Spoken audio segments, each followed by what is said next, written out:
Ya. Ok, déjate, te doy los privilegios. Bueno, no sé, sí, no sé. Creo que te tengo que hacer coanfitriona, ¿no? Ujú. Entonces, ahí está. Ok.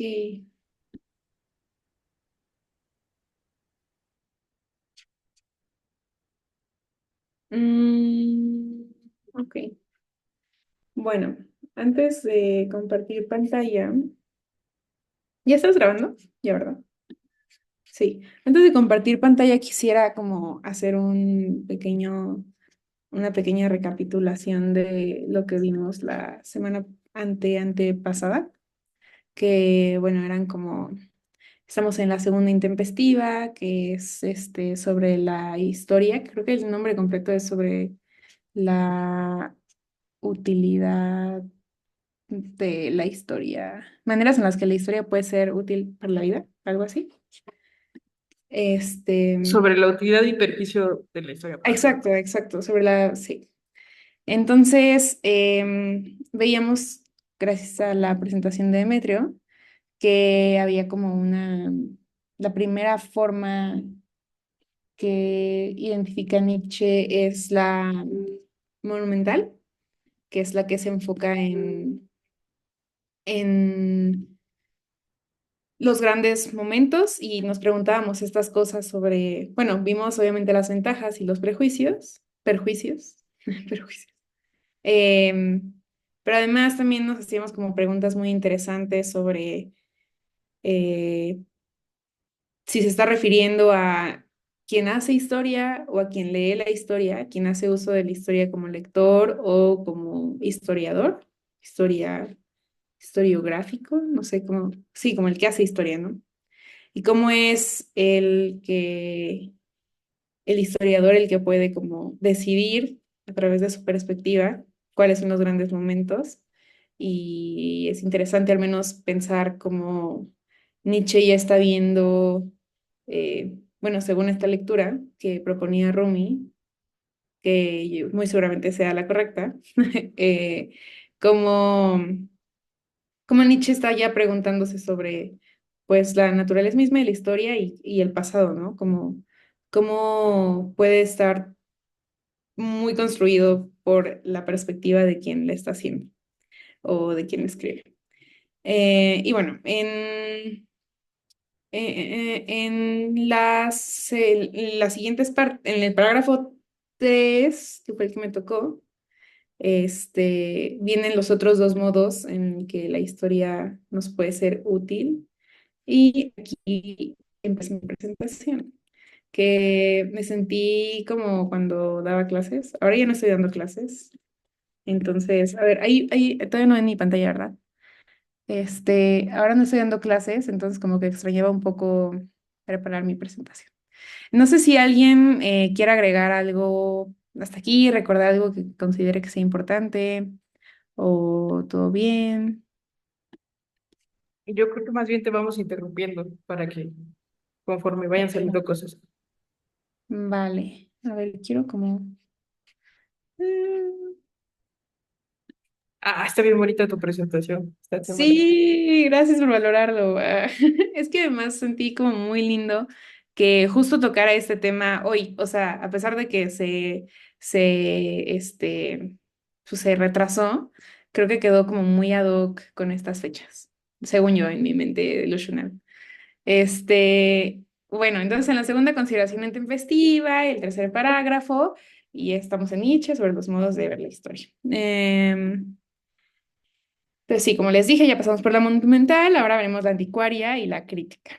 Entonces, en la anticuaria, y un poco copiándole a Demetrio, lo que intenté hacer en la presentación fue también poner como algunas de las frases que más me saltaban o me llamaban la atención o me consideraba como necesarias para poder ir avanzando, que la verdad es que luché mucho por no poder absolutamente todo, porque como que cada frase es como eh, pero bueno, entonces, ¿alguien podría leer esta primera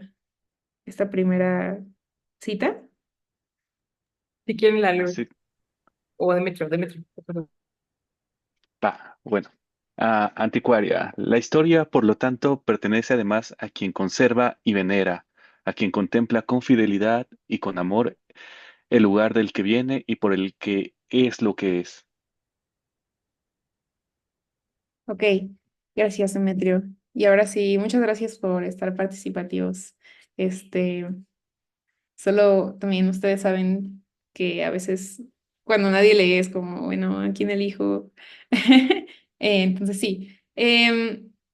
Que aquí me parece como importante destacar esto de conservar y venerar y porque como que me recargo a todas estas fechas, ¿no? Sobre los muertos. Digo, obviamente dudo mucho que Nietzsche hubiera estado pensando en el Día de Muertos en México y la tradición de poner ofrendas y conservar el recuerdo y los gustos, el hecho de tomarnos como algunos días para rememorar y con, no sé cómo, sí, ¿cómo se? Venerar a los difuntos.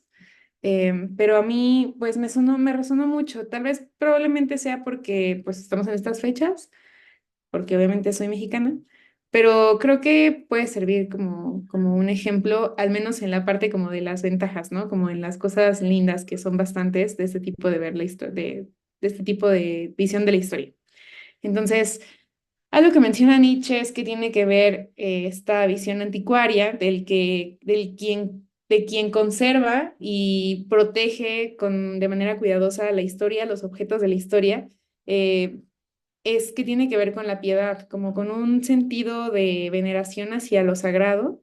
Y esto pues también tiene que ver, bueno, a mí me suena como con que el mundo de lo sagrado es pues también el mundo de los muertos, ¿no? El mundo el que en teoría, pues se ven, como que siento que agrupamos a veces o agrupo eh, a los muertos como con eso divino, inmaterial, con ese mundo como difícil de describir y ver.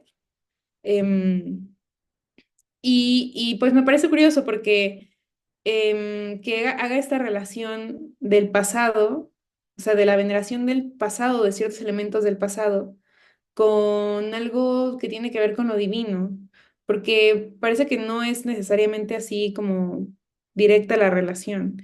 Digo, a mí me está sonando así porque estamos de nuevo en el tema de los muertos y todo eso, pero en realidad creo que no es tan directa. O sea, lo único que me resonó fue como San Agustín en las confesiones, como dándole a cada momento del tiempo, como pasado, presente y futuro, una entidad de la Trinidad, o sea, de que el pasado es Dios Padre.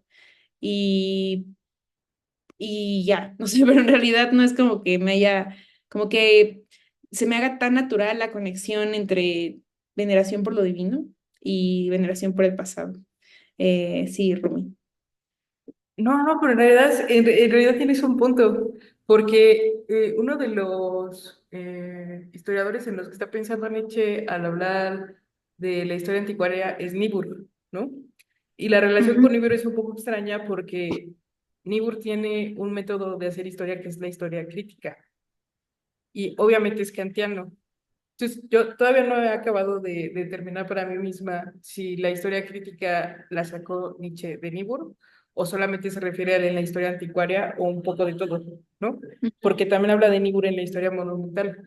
Pero digo que tienes razón porque toda esta cosa de la historia crítica tiene que ver con un afán kantiano al conducirse hacia la historia. ¿Cómo es eso, no? A encontrar como los sujetos puros históricos, ¿no? ujú, Si lo podemos decir en esos términos.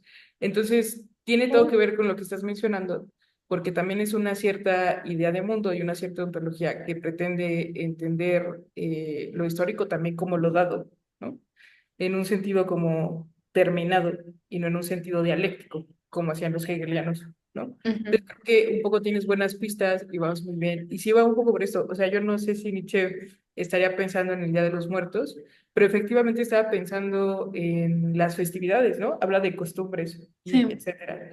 Y yo creo que esta intuición que tienes tiene todo que ver, ¿no? Porque si recordamos además en Primera Intempestiva, está peleando contra David Strauss, el confesor, ¿no? que básicamente es un escritor que hace teología, ¿no? Entonces, gran parte de lo que le molesta sobre cómo se están desarrollando las ciencias históricas en su época también pasa por ese lado de lo histórico que pretende como enarbolarse o estar en amalgama con ciertos relatos teológicos, ¿no? Mm. Y con ciertas prescripciones acerca de lo real en términos de destinación cristiana, por decirlo así, someramente, laxo, ¿no? Sí, Entonces, yo creo que está muy chido. sí, sí, es curioso. ¿Alguien tiene algo más que agregar hasta aquí?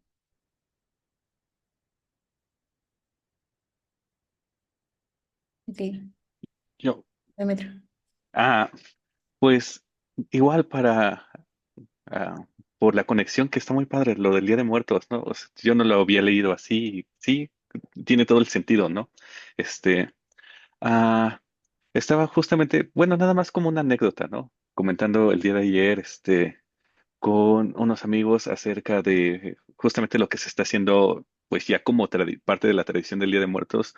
Em, este, ¿Qué es como los carros alegóricos, ¿no? Que tuvo esta película de James Bond, ¿no? En la Ciudad de México. Y una de las cosas que se me hizo curiosas es que justamente uno de mis amigos comentaba o sea, se recuperó de ahí y se volvió como esta ya parte de la tradición, el generar nuevamente estos carros alegóricos, pero lo distintivo es que a diferencia de la película, nosotros lo llenamos con más color, ¿no? Y en ese sentido creo que tiene que ver también como con este sentido de el Día de Muertos como para esta recuperación de los objetos, como para celebrar la vida, ¿no? O sea, sí, la idea de la muerte, pero nuevamente como la historia para la vida, ¿no? Que es algo que constantemente ahí está en la lectura. ¿Sí? Nada Ujú. más. Sí, Rumi. Es que está bien padre, porque no sé si o sea, a mí me provoca extrema curiosidad y todavía no logro entender por qué él lo habrá redactado Nietzsche así, pero no sé si se percataron de que cuando habló de historia monumental se detuvo mucho tiempo, más que para hablar de estos dos modos de historia, ¿no? Y cuando habla de historia anticuaria, se tiene todavía más que para hablar de historia crítica, ¿no? Entonces, eso me parece como muy sintomático. Todavía no sé de qué, ¿no? Pero ¿por qué es importante? Porque por otro lado, esto de lo anticuario, recuperando el comentario de Demetrio y también como otro horizonte de la cuestión, supongo que estaría en la cuestión de las desventajas para la vida, es que lo anticuario también es esta afán de preservar sin movimiento, ¿no? Como mera forma de las cosas. Es decir, por ejemplo, piensen en la Navidad, ¿no? Como rito de la actividad de Jesús, no tiene ningún sentido para nosotros contemporáneamente, a menos de que estés en un contexto altamente religioso. Entonces, solo repetimos esa costumbre, pero está del todo vacía, ¿no?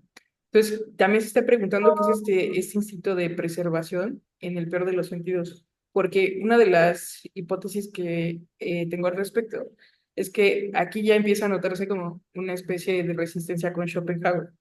Estaría divertido que estuviera Jesús, porque me callaría la boca y nos podríamos a pelear. Pero es que tiene que ver todo con el pesimismo schopenhaueriano también, ¿no? O sea, con esta cuestión de, bueno, todo lo que ha sido y va a ser, ya ha sido, ya está dado, ¿no? Que es un poco lo que va narrando al inicio del párrafo, ¿no? Como este afán de conservación solo es posible porque ya ha sido vivido todo lo que se puede vivir. Ujú, Entonces, es interesante porque con el ejemplo que puso Demetrio, justo podríamos decir, es que lo que cambia esa costumbre o lo que inaugura esa costumbre o lo que crea una mitología nueva sobre las costumbres en México en torno a los desfiles es justo otro modo de hacer historia, ¿no? Que rompe con esto, con la conservación en ese sentido. Pero por otro lado, esta distinción que hacen como de que parece ser que todos estos rituales sociales que se expresan, ya sea por fiestas eclesiásticas o fiestas políticas, cargan mucho de esto, ¿no? De formas de vida que se resisten a ser aplastadas o a dejar de existir y que además preforman un sentido, ¿no? Entonces, está muy padre porque si nos metemos a discutirlo, podríamos no solo seguirle la plana Liche, sino de verdad preguntarnos algo que puede ser provocativo para nuestro presente, en donde estamos como súper acostumbrados a la novedad, a lo contingente, ¿no? Al scroll de TikTok. Y preguntarnos qué función tiene para nosotros este tipo de discursos anticuados, ¿no? O pesimistas o ujú. preservadores, ¿no? porque actualmente en nuestras formas de hacer política, y creo que lo vemos muy seguido ahora en los morros, es que les está saliendo esta cosa reaccionaria, ¿no? De regresar a lo de antes, de romper con las prácticas modernas, de salir de los discursos de la poligamia y de lo queer, ¿no? Y eso tiene un sentido, ¿no? Entonces creo que es muy desafiante tratar de considerar qué es lo que hacemos con nuestro presente a través de aquello que no parece haber salido de nuestro discurso, ¿no? Es esto que alguna vez le contaba que Michelle llama lo vivo, que lo vivo está en las palabras y en lo que decimos. Entonces, está bien curioso que lo vivo esté, por ejemplo, en que haya una representación de La Llorona en Xochimilco, ¿no?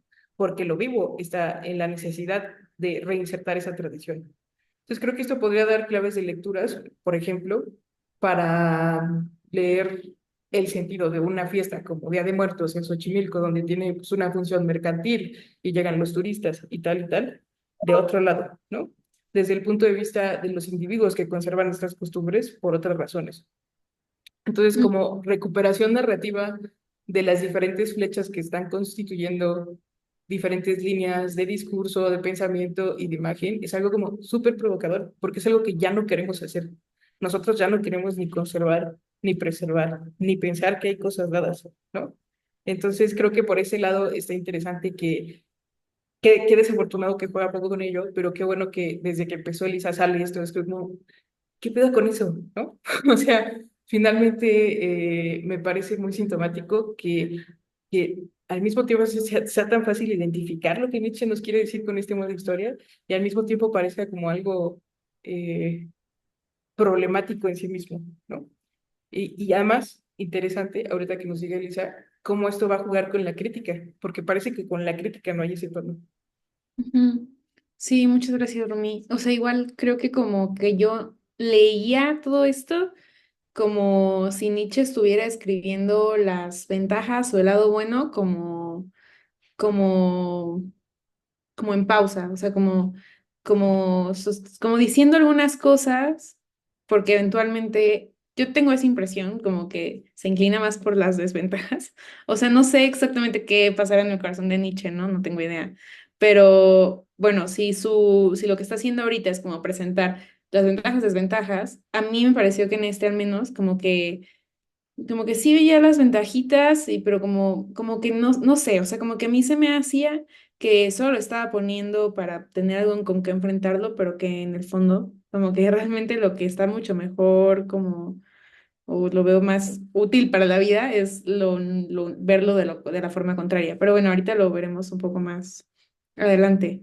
Yo quería como igual hacer, pues sí, notar esto de la mano cuidadosa, como que perdura, porque como que siento que tiene que ver no nada más con el recuerdo, como con, sí, con nada más como una cosa mental, que no sé, sí, que va más allá de la cosa de recordar, sino que tiene que ver con el objeto o con pues sí, la antigüedad. O sea, creo que como que es, y lo dice así como la vez que Goethe se paró enfrente de la estatua de no me acuerdo quién, el monumento de no, y como que es una cosa muy, pues también física, como corporal y así. Entonces, eso se me hace como interesante. Y también yo sentía em, como esto de pretender conservar como las tradiciones tiene que ver también con el hecho de preservar lo que a uno mismo le gusta del lugar donde pertenece, ¿no? En este caso, por ejemplo, en el Día de Muertos, pues también es como la parte de la familia. Aquí puse algunas antigüedades, según yo. Lo pequeño, limitado, podrido y anticuado obtiene su dignidad propia en la medida en que el espíritu conservador y venerante del hombre anticuario, ay, no terminé ahí la cita, pero bueno, en la medida en la que el espíritu conservador y venerante del hombre anticuario, pues no sé, supongo que les conserva, ¿no? Algo así debió haber terminado la frase. Pero bueno, creo que aquí también es importante notar cómo, a diferencia de la historia monumental, que veíamos que justo se perdía estos detalles. En esta historia parece que sí hay un poco más de atención a lo pequeño, a lo que podría pasarse por alto en la historia monumental, que nosotros notábamos justo eso, ¿no? Que el hecho de que haya grandes momentos o hechos, en realidad, pues es como una abstracción, ¿no? Porque se pierde de vista toda pues las cosas pequeñas con las que puede estar relacionado y que al final, pues son parte de una historia. Es curioso porque cuando nosotros pensamos en cómo se hace la historia, yo trataba todo el tiempo de leerlo como con estas coordenadas, ¿no? A ver, de quién lee, de quién hace historia o del que preserva la historia. Y pensando en el que hace historia, em, cuando uno se pone a pensar realmente qué es la historia, pues vienen estas respuestas, ¿no? O es cuando uno quiere contar una historia, se enfoca quizá por nuestra forma occidental de contar historias, en ciertos elementos que le dan giro a lo que estás contando, ¿no? Como que puedes evitarte ciertos detalles, puedes evitar, no sé, contar cuando... eh, Harry Potter va al baño, o no sé, o sea, como que son partes que te puedes evitar. Pero al final, si intentáramos ver el pasado sin el filtro del historiador, pues lo único que veríamos serían cosas pequeñas, ¿no? O sea, que lo único que veríamos serían estos pequeños momentos, em, estas cosas pues limitadas, podridas, anticuadas, que muchas veces se dejan de lado porque no son consideradas como importantes, relevantes para el giro que tenga que tomar la historia, que como veíamos antes, pues todo eso está determinado por la mente del que está escribiendo la historia, ¿no? Tratando de verlo como eh, con esta visión, con esta lectura del que hace historia, ¿no? En cuanto al que lee la historia, yo lo veía más como pues el que la preserva, ¿no? Porque creo que en este apartado Nietzsche se está refiriendo, Rumi nos dirá, a historia como de pueblos pequeños o a familias o a comunidades como más pequeñas, porque después dirá que es una visión muy limitada, o sea, es una forma de contar eh, la historia probablemente como de un pueblo, sí, o una familia, sí, como pequeña. Es que yo así lo veía justo por varias pistas que da, justo una es esto, ¿no? Como el hecho de que se refiere a lo pequeño, que diga que la visión es limitada, que si pensamos en que se refiere a los que conservan, a los que preservan, pues uno preserva, no sé, fotografías de nuestra familia, es principalmente lo que conservamos, ¿no? El vestido de novia de no sé quién, el anillo de tal persona, o sea, como que es un tipo de preservar objetos que es pues muy, pues ilimitado, pequeño, como en un mundo chiquito. Em, y también creo que sí, pues justo aquí viene esta cita, ¿no? La historia de su ciudad se convierte en, en la historia de su propio ser. Ahí encuentra fuerza, empeño, estímulo, juicio, su necesidad y su travesura.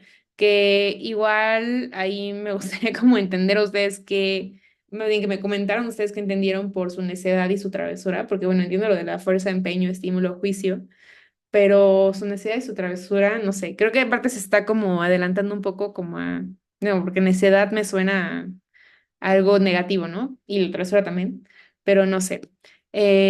¿Hasta aquí tienen algún comentario? No, que me estás haciendo pensar mucho. Ah, qué Porque bueno.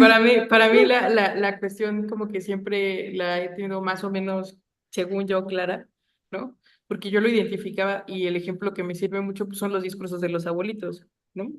Como pues es que antes todo era mejor. Como una especie de reacción frente al porvenir y frente al presente que parece no poder determinarse con la actualidad.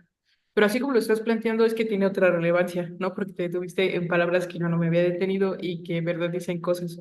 Por ejemplo, esto de la necedad y su travesura, yo creo que es más allá del bien y del mal, ¿no? O Ok. sea, no está determinado como función peyorativa o positiva, sino simplemente como fuerzas, ¿no? Sí. porque algo que estábamos viendo justo ocurre que paralelamente a este club de lectura, estamos en un curso sobre la segunda intempestiva con Billy López, con el doctor Billy López. Y ayer dijo algo muy interesante, ella sobre el parágrafo 6, pero dijo que en este texto Nietzsche hace una distinción entre instinct y trip, ¿no? Ujú, Triebe e instinct son las dos palabras que Nietzsche habla para hablar, por ejemplo, de instintos apolíneos, ¿no? Y las diferencias de traducción es que, por ejemplo, impulso de la verdad, ¿no? Es tribe, ¿no? E instinct es instinto.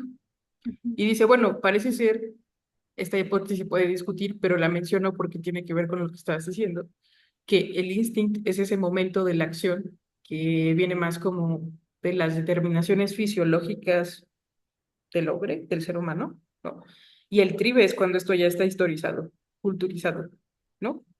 Entonces, en ese sentido, parece que hay instinct como pulsiones vitales, como formación de la vida, y luego hay tribe como determinaciones de lo vivo, de lo vivido, ¿no? Y del ujú, porvenir que se genera con eso. Entonces yo creo que muchas de las lecturas que hace Nietzsche, y esto me recuerda otra cosa que ibas diciendo, en efecto son extremadamente espaciales, plásticas, fisiológicas, ¿no? Porque está pensando mucho esto en ciertos lenguajes y tiene toda su raigambre positivista al hacerlo. Es como, de verdad está pensando, no sé si naturaleza humana, porque al final de este parágrafo empieza el planteamiento de la segunda naturaleza, cual es bellísimo, ujú, pero sí está pensando en, cuando menos, los límites corporales de los seres esos que llamamos humanos, ¿no? Entonces creo que en todo este tema que está en el Zaratustra, que está en Gaia Ciencia, que está humano, demasiado humano, de la recuperación del cuerpo y del cuerpo como la gran razón, la recuperación de estos rasgos de la acción humana tiene mucha importancia, ¿no? ujú, Porque ya no tendrán que ver tanto con la recepción que le ha dado la moralidad como forma de lectura de la tradición, sino con las capacidades en el sentido spinociano, ahí Ivana nos dirá, de lo que un cuerpo puede, ¿no? Entonces, acá en concreto, me parece que solamente es como caracterizar el modo en el que un individuo suele identificarse con aquello que le alude como tradición. ujú, Entonces, como contestando un poco la pregunta, ¿cuál es la diferencia con la monumental? Pues que la monumental parece detenerse sobre expresiones determinadas que acumulan grandeza, ¿no? Entonces es como, claro, pues nos detenemos en aquellos grandecitos, como cuando hablamos, no sé, de Benito Juárez, etcétera, ¿no? Entonces hay como una mistificación de grandes personajes o de discursos determinados que nos permiten decir, oye, la historia progresa, la historia tiene un sentido, la historia tiene forma. Pero acá con lo anticuario parece ser que la historia solamente es aquello que ya ha sido dado. Y eso es lo interesante, ¿no? Que no está en términos de progreso. Entonces está metido como, por eso puede menos. ¿Por qué? Porque puede abarcar menos en su sentido teleológico, ¿no? Puede tener menos intención. Se trata más como de aquello que te es inherente en ese momento específico. ujú, Entonces, como que si yo preguntara a mí misma qué estoy teniendo al respecto, diría, claro, pues es como cuando tienes un gesto, no sé, poner los cubiertos del lado derecho, ¿no? Y que alguien te pregunte, ¿por qué tienes ese gesto? Realmente no lo sabrás, estás conservando y preservando algo, pero no tiene una gran forma. Sin embargo, como bien señalas, estos son los actos que determinan gran parte de nuestra vida, ¿no? Entonces creo que un poco como la pregunta que abre Nietzsche ahí con propósito y sin propósito es ¿por qué eso no nos interesa? ¿No? O sea, ¿y por qué parece ser que los relatos históricos han tendido? Porque claro, en ese momento lo hegemónico se volvió como el hegelianismo y el modo de hacer historia hegeliano, ¿no? ujú, Pero ¿por qué ha tendido a recuperarse más este modo de hacer historia que tiende a construir sentidos edificantes?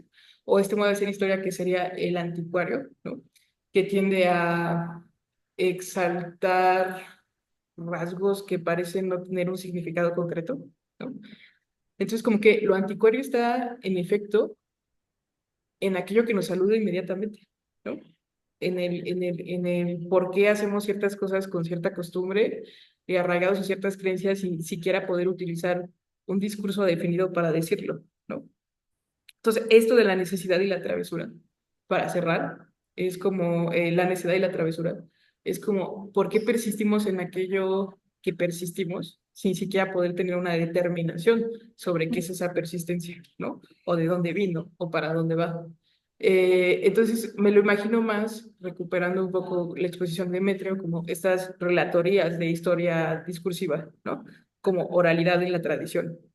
Es como este modo de hacer historia que recupera, por ejemplo, la descripción de una tradición en una comunidad, ¿no?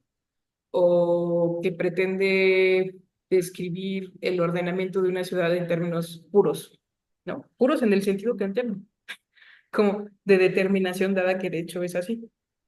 Entonces, como que yo creo que a eso se refiere, ¿no? A diferencia de la monumental, esta no tiene teleología, ¿no? Ni la inserción de un ideal, ni la inserción de un sentido, sino que simplemente parece ser como una recuperación obsesiva de lo que contornea la cotidianidad, ¿no? Ujú. Más allá de si esto tiene un sentido o no. Sí, y también es curioso porque a mí, bueno, no sé si a ustedes les pase, pero conozco a muchas personas, incluida yo, como con esta obsesión por el registro, ¿no? Como aunque justo no tenga nada de o muchas cosas relevantes, como que la intención de llevar un registro, pues ha sido como, no sé, como particular del hombre desde que el hombre es hombre, ¿no? Siento como esta necesidad de preservar algo que sabes que eventualmente terminará y de alguna forma como yo creo que esta forma de ver la historia es reconocer que estas cosas justo que parecen nimias, es como ser consciente que vienen de otro lugar, que probablemente, bueno, no probablemente, que son heredadas, que no soy yo, este, que a diferencia, por ejemplo, de la monumental que veíamos como a través de estas grandes figuras y el monumento teníamos como este impulso por, o bueno, el que lee la historia de esta forma tiene este impulso por repetir o actuar de cierta forma y le hablan a estos grandes hombres como para incitarlo hacia allá. En este caso es como voltear hacia atrás y ver que estas pequeñas cosas son las que eventualmente yo igual heredaré a las personas, porque dice algo así y es lo único que menciona como hacia el futuro, es algo así como muy de paso, como que les servirán a los que vienen después o algo así, ¿no? Algo así dice. Que es curioso justo porque parece que este tipo de historia es como, pues bastante infértil, ¿no? Cero da para crear, sino más bien para como conservar y así está bien. Y es interesante que justo eso se expanda incluso a las generaciones que puedan llegar a venir, como dice Romeo, o sea, consciente o no consciente, ¿no? O sea, esas cosas solo se preservan de esa forma. Y, y bueno, también creo que lo menciono más adelante, pero creo que igual otra pregunta interesante y que me fue sirviendo para leer de una manera como, no sé, más vital, es también pensar nada más en la historia como la pensamos generalmente, como la historia, sino como la propia historia, ¿no? La biografía, digamos, como lo que nos contamos cómo contaremos eventualmente, o cómo contamos nuestra historia, porque, por ejemplo, dice algo así como que el que es, no sé, historiador anticuario, bueno, el anticuario dice, aquí se ha vivido bien, se dice a sí mismo. Entonces, soslayamente ese somos la perecedera y singular existencia individual, comprendiéndose a sí mismo como el espíritu de su casa, de su linaje o de su ciudad, lo que decíamos, como que el hecho de que todo el tiempo estén como en relación mi individualidad, no como yo voy a ser el que haga, que creo que era un poco el sentido del parágrafo anterior. Bueno, yo lo sentía así como incitador hacia el que escucha y el que puede, ¿no? Ser esa gran persona. Y en este caso parece que es como al revés, como mi individualidad se pierde un poco para hacerse grande o quizás hacerse chiquita con la identidad de un pueblo o de una comunidad. Y también interesante pensarlo eh, como, como, por aquí lo noté. Ah, bueno, esperen, una pausa.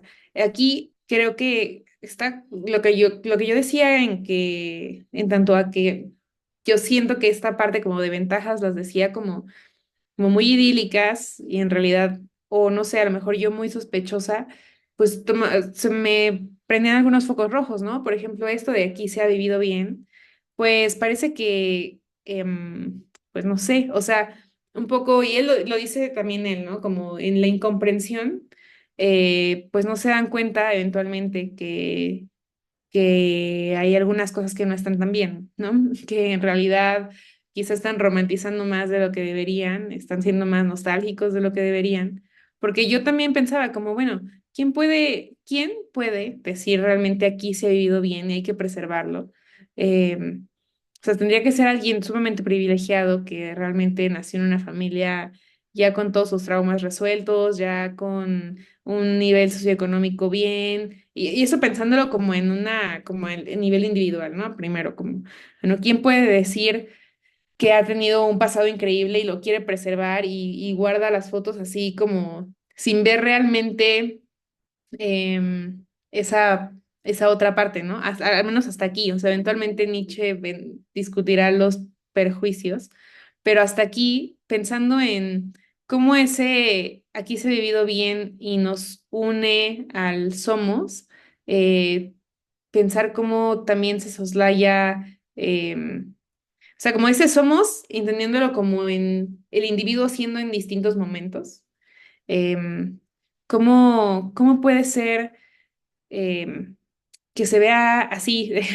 Es decir, sí, pues es que, ¿quién podría, no? A mí me surgió esa pregunta como, creo que muy poca gente podría realmente decir eso y después lo dirá, como, bueno, es que quien lo dice es porque hay incomprensión, porque realmente no está viendo ciertas cosas, ¿no? Em, ¿Hasta aquí alguna duda o algún comentario, Rumi?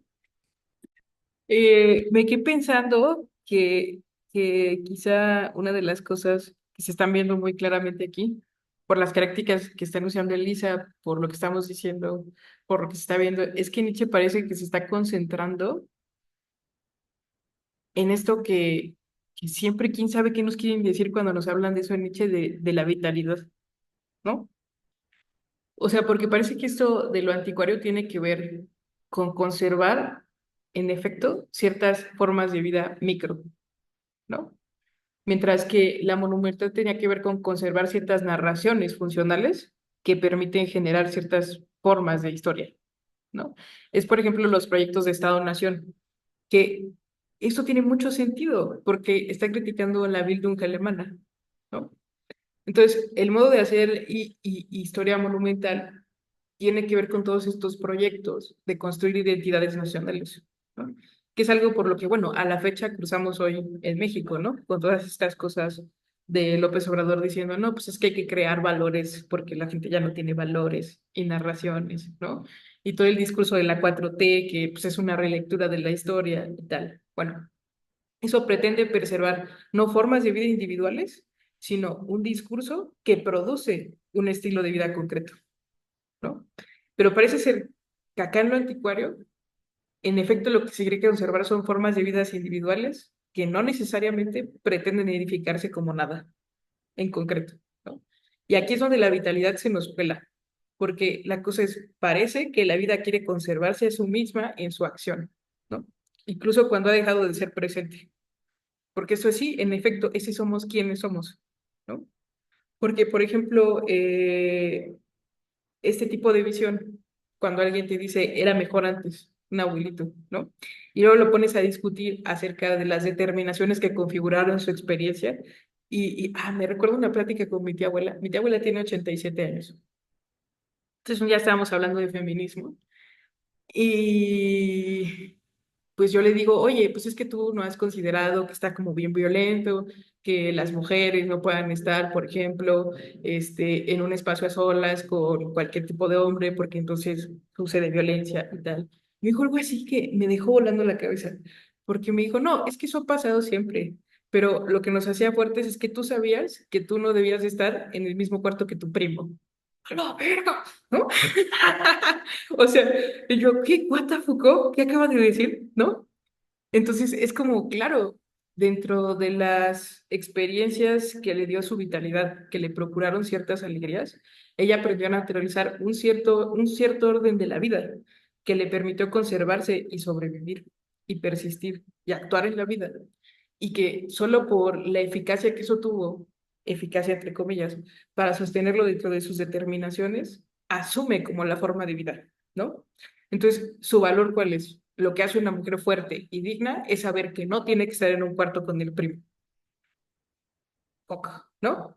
Entonces, eso se estatiza y produce violencias muy específicas que no van desde un discurso hegemónico que, pues no sé si nos oprime, pero nos anuda y nos domina para configurarnos desde ciertas perspectivas, ¿no? Hasta pues, lo mínimo, que es decir, cuál es el primer momento en que, para utilizar un ejemplo distinto, un hombre deja de utilizar chamarra aunque tenga frío, ¿no? El momento en el que es ridiculizado por un discurso que finalmente es una forma de vida, ¿no? Entonces, ¿por qué lo del vitalismo aquí, dando todas esas vueltas? Claro, porque lo que está diciendo, como cuando pasamos por sobre verdad y mentira, es que hay experiencias en plural. Entonces, hay vitalidades en plural y vidas en plural. Y estas no están solo siendo enarboladas por el sujeto, sino que cobran vida, ¿no? Y son luchas de vidas entre vidas. Entonces, toda esta cuestión hegeliana del amo y el esclavo y la lucha a muerte, por que ya vimos referencias en este texto, Nietzsche la lleva al grado de, oye, todo cobró vida, ¿no? Los discursos cobraron vida. Y lo que puedes ver detrás de algo así como esta forma anticuaria de hacer historia, pero no solo de hacer historia como ciencia histórica, ¿no? Sino de hacer historia como narración de la cotidianidad, son formas de vida resistiendo a formas de vida, ¿no? Y ya no a discursos operativos. Es muy interesante porque parece ser que es el orden de lo que se nos va más, ¿no? De lo que ahora hacen los etnólogos y los antropólogos y bla. Es como de, ¿qué es lo que nos dicen estas costumbres y estos discursos sobre lo que consideramos que es la vida en cada caso, ¿no? Y acá la cosa es, tenemos un espectro de pensadores, ¿no? Saussure, Michelet, Nietzsche, Bergson, Stirner, ¿no? Stirner ahí lo meto un poco a fuerza, pero tengo mis motivos para meterlo, que ya tienen como eje rector esto que están llamando vida, y que al estudiarlo en la facultad y seguirlo reproduciendo entendemos vitalismo. Claro, se trata de bailar y gozar y las cosas que se mueven. No, no, pero lo que está diciendo es, ¿qué vergas es la vida? ¿No? O sea, es que ese es el problema, porque parece que la lectura que ellos tienen de vida, cada quien con sus determinaciones, pasa por un lugar en común, que es que parece ser que aquella violencia ontológica fundamental que permite que la experiencia se dé, siempre es lucha de vidas contra vidas, ni siquiera de individuos contra individuos, sino de organismos contra organismos, ¿no? Es como, hace poco he estado leyendo a Kang Gilliam, porque pues estaba haciendo cosas, ya saben, de enfermedad y así. Y el Kang Gilliam dice algo bien interesante. Dice, oigan, ¿ya notaron que los discursos biológicos siempre traen valor? Creo que se los mencioné la sesión pasada. Y sigo volando con eso, porque claro, cómo puedes hacer ciencia sobre aquello que siempre está en lucha constante por la supervivencia, ¿no? Y dice, la biología es una ciencia del valor.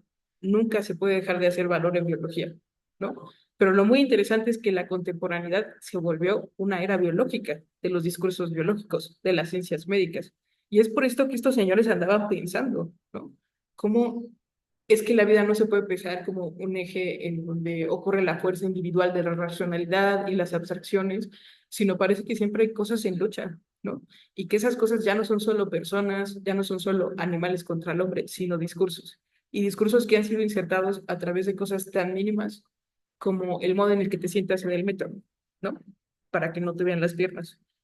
Entonces, acá, esa lectura como que es otro grado que enriquece su crítica a las ciencias históricas, que es la forma en la que está viendo cómo es que la historia es un discurso de resistencia para la vida. Y es por eso que en este texto, en el parágrafo 7 habla de historia escribe, ¿no? Es decir, de impulso histórico, de impulso de hacer historias, ¿no?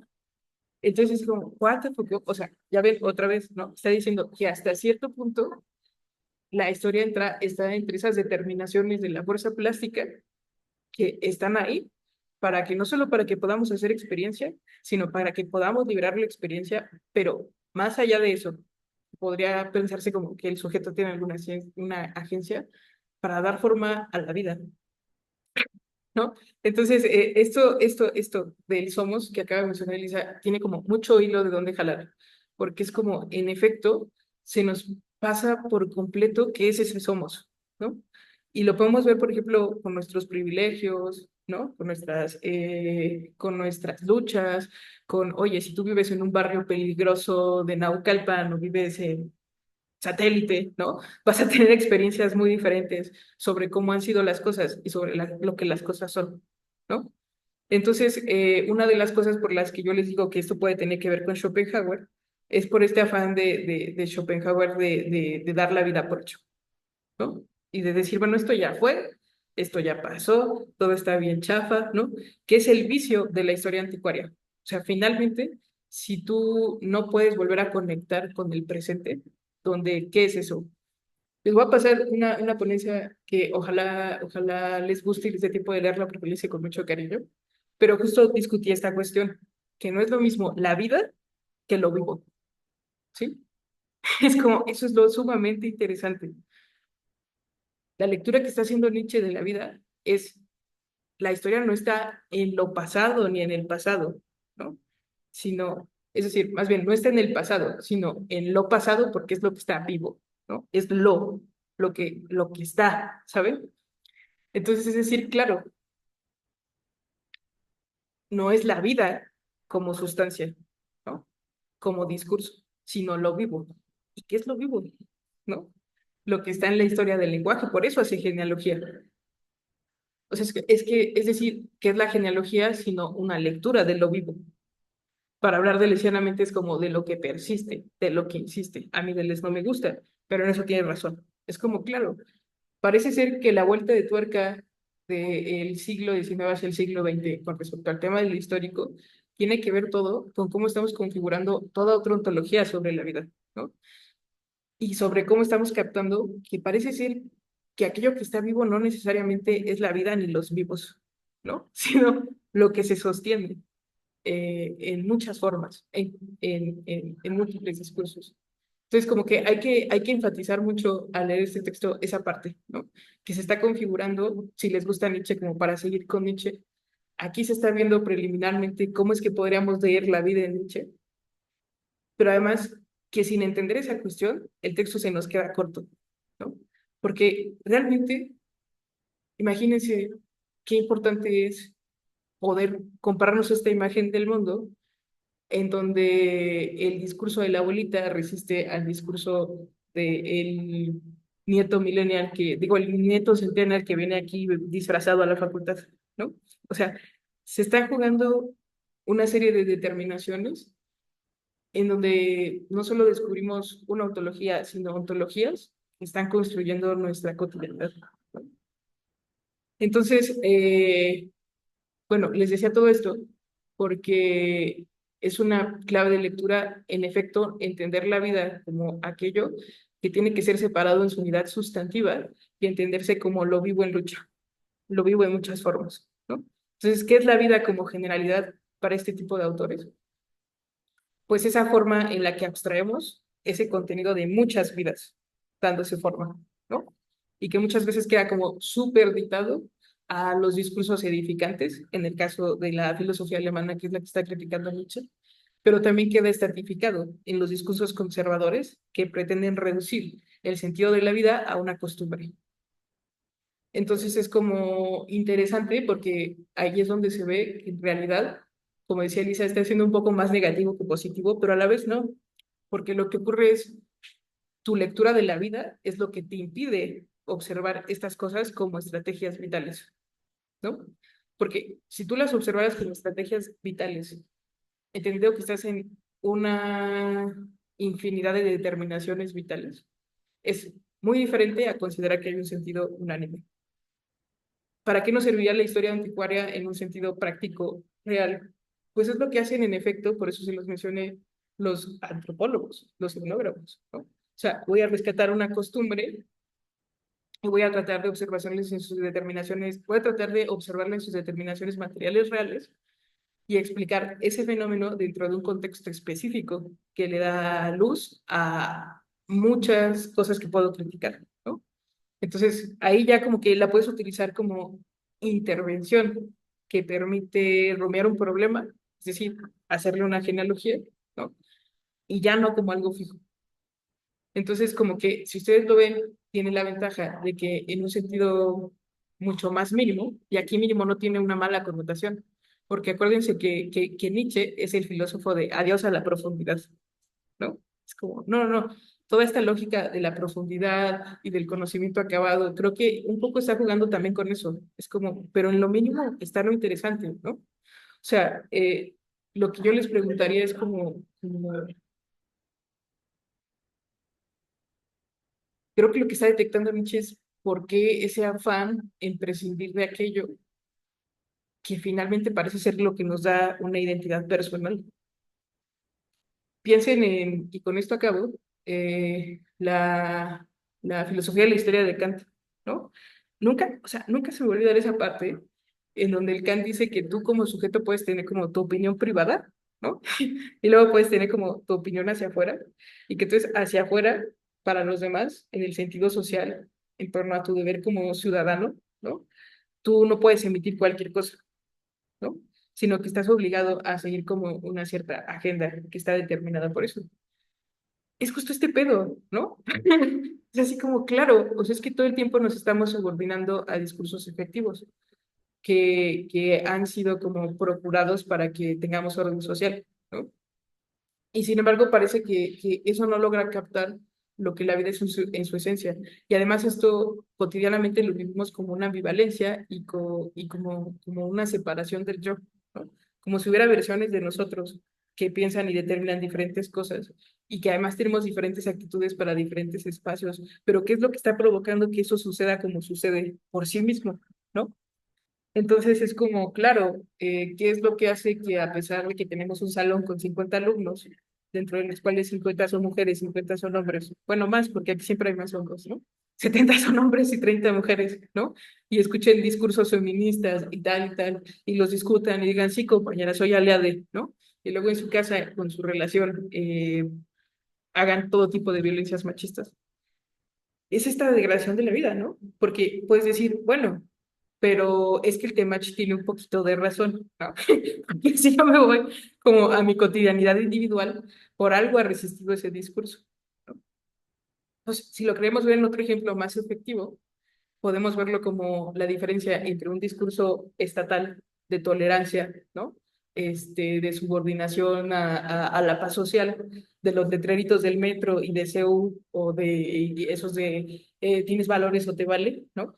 Y pasar a otro grado, como lo que sucede mucho en redes, que el tipo de consumo que haces tiene que ver con ese somos del que habla él, ¿no? O sea, como de, ¿y quién soy yo?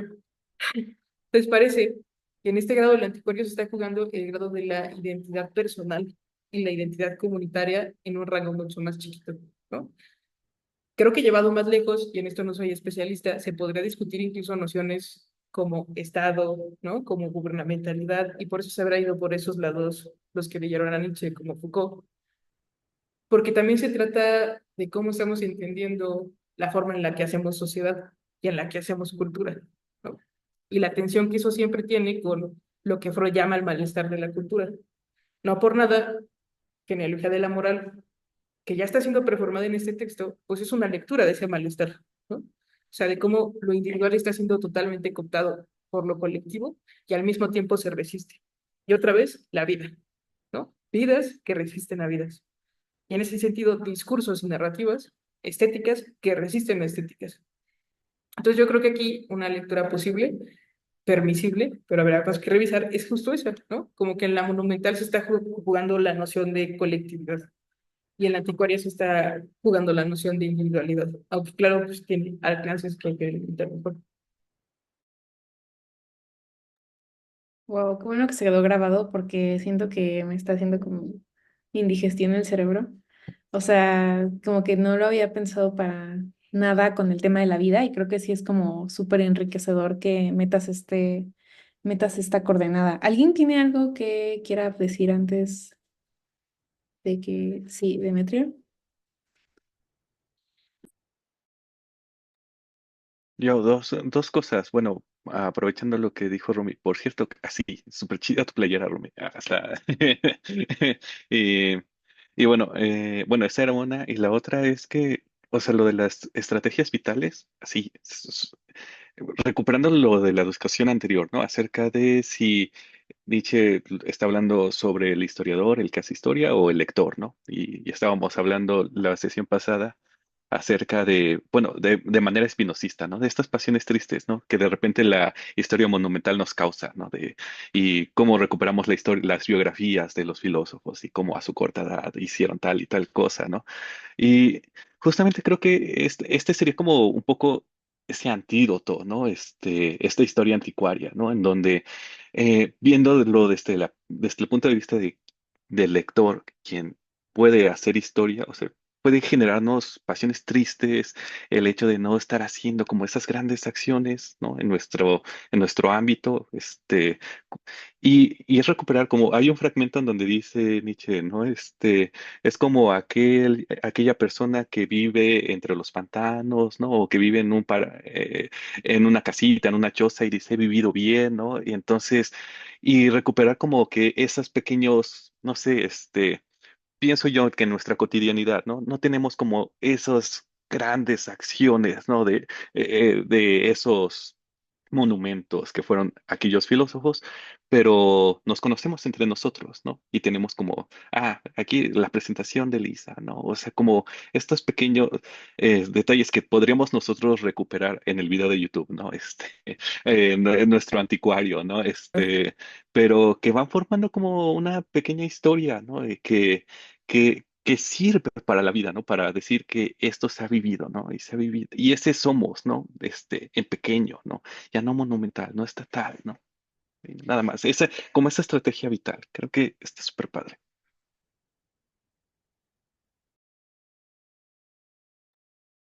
Sí, Rumi. Antes de seguir, algo que se me había olvidado es que me hiciste pensar en los libros, ¿no? Que tenemos una cosa con los libros, al menos yo soy así de esas personas que no voy a rayar mis libros porque esto después no va a ser mío, ¿no? Como ese tipo de gestos. Yo me pregunto, pero los que estos tienen una vigencia los textos, ¿no? O sea, hay libros que ya nadie lee, que envejecen muy mal, que ya no se necesitan. Entonces también es una crítica al saber en ese sentido enciclopedista que sí critica en la primera intempestiva, porque en la primera intempestiva critica que el modo de hacer cultura en su época es por acumulación de saber, ¿no? Y que está como todo este cultifisteísmo, que de ahí viene esta cosa que todavía era muy reproducida hasta hace una década de ser culto, ¿no? Que ser culto era como acumular un montón de saber sobre determinadas cosas, sobre múltiples cosas, ¿no? Y ahí tenías a los abogados saliendo con sus bibliotecas atrás, ¿no? Y así, etcétera. Entonces, es como, realmente les menciono esto porque me hizo pensar en toda esta cultura del libro y la preservación. Es justo lo que nos hace actuar en muchos ámbitos, ¿no? Como no se debe de perder el pensamiento de este autor o tenemos que pasar por esta línea de la tradición, pero ¿por qué? No, o sea, en última instancia, siendo muy provocadora, ¿por qué y para qué? No creo que Nietzsche dice prescindan de eso, sino dice cuestionen eso, ¿no? Porque es que eso que les está diciendo sobre cómo ven la realidad.